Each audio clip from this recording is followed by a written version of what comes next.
ராமநாதபுரம் மாவட்டம் ராமேஸ்வரத்தில் அமைந்துள்ள ராமநாதசுவாமி கோவிலில் ஐயப்ப பக்தர்கள் மற்றும் பள்ளி விடுமுறையால் அதிக அளவில் சுற்றுலா பயணிகள் வருகை தந்ததால் கோவில் உண்டியல் 16 நாட்களில் நிறைந்து எண்ணப்பட்டதில் 1,51,00,000 கிடைத்துள்ளது. உலக பிரசித்தி பெற்ற தீர்த்தமூர்த்தி ஸ்தலம் என முப்பெருமைகளை கொண்ட ராமநாதசுவாமி கோவிலில் பள்ளி விடுமுறையால் சுற்றுலா பயணிகள் மற்றும் ஐயப்ப சுவாமி பக்தர்கள் நூற்றுக்கணக்கான தினமும் வந்து சுவாமி தரிசனம் செய்து வருகின்றனர். நிலையில் பக்தர்களின் வருகை அதிகரிப்பால் கோவில் உண்டியல் நிறைந்ததில் கடந்த மாதம் உண்டியல் எண்ணப்பட்டதனை தொடர்ந்து 16 நாட்களுக்கு பிறகு கோவில் உண்டியல் காணிக்கை எனும் பணி கோவிலின் கிழக்கு கோபுர மண்டபத்தில் நடைபெற்றது.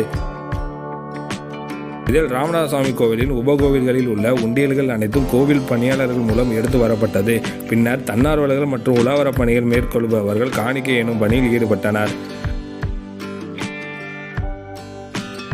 கடந்த மாதம் உண்டியல் எண்ணப்பட்டு 16 நாட்களுக்கு பிறகு மீண்டும் உண்டியல் நிறைந்து காணிக்கை எனும் பணி நிறைவு பெற்றதில் 1,51,53,000 ரூபாய் பணமும் 101 கிராம் தங்கமும் 6 கிலோ 630 கிராம் வெள்ளியும் 60 வெளிநாட்டு பணமும் கிடைத்துள்ளதாக கோவில் நிர்வாகம் சார்பில் தெரிவிக்கப்பட்டுள்ளது.